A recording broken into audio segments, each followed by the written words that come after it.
Dan tadi bilang, maaf ya, ya. Bu tadi bilang katanya setelah 5 hari untuk batang otak itu terdeteksi ya Bu ya? Itu masih suspek ya Pak, karena untuk pastinya itu kita harus melakukan pemeriksaan, itulah yang kita pengen kan sebenarnya. Nah, itu dia Bu, Ibu bilang kan masih suspek, nah ya. kenapa tiba-tiba bisa apa istilahnya kayak bisa muncul atau menjudge itu batang otak, nah sementara dari pihak rumah sakit tidak ada peralatan yang menunjang untuk gini Pak, jadi untuk mendapat suatu diagnosis ya di dalam kedokteran itu ada SOAT ya.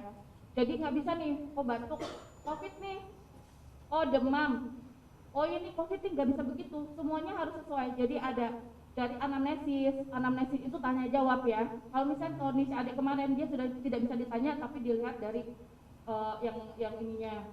Terus apa namanya? Ada lagi dari pemeriksaan. Pemeriksaan apa yang kita bisa lakukan? Ya, habis itu nanti setelah pemeriksaan fisik, barulah nanti ada pemeriksaan lab, pemeriksaan penunjang. Salah satu pemeriksaan penunjangnya itu tuh yang tadi CT scan. Tapi dari kondisi fisiknya ini bisa dilihat kemungkinan bahwa ini adalah mati batang otak. Tapi untuk pastinya itu harus diperiksa CT scan itu tadi. Itu. Kenapa bisa dibilang kemungkinan mati batang otak?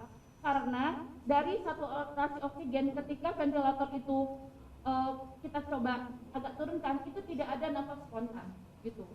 Makanya kami tidak bilang ini pasti mati batang otak, tidak. Suspek ya, kemungkinan mati batang otak karena kemampuan dari adik bernafas spontan itu tidak ada, karena itu harus menggunakan full ventilator.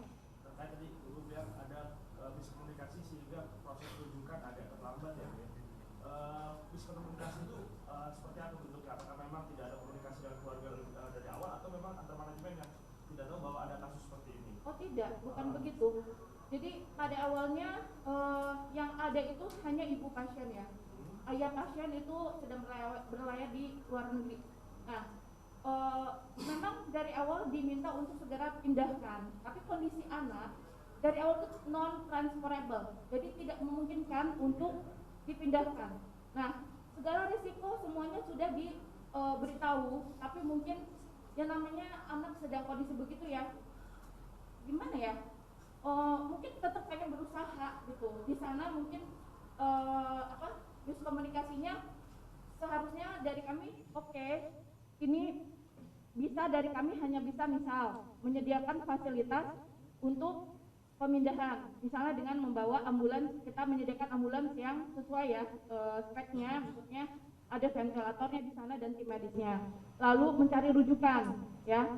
Nah, tapi terkait kondisi anak ini yang mungkin dari keluarga menganggap kenapa nggak segera, padahal jika itu dipaksa untuk dibawa, jika terjadi apa-apa siapa yang menanggung begitu. Karena kondisi anak ini memang sangat tidak stabil. Jadi dari hari pertama sampai hari ketiga masih kejam berulang. Dan memang kondisinya memang tidak memungkinkan untuk dibawa. Nah itu yang memang ya miskomunikasi di situ. Mungkin ibu pasien tidak mengerti, mungkin kalut atau bagaimana gitu.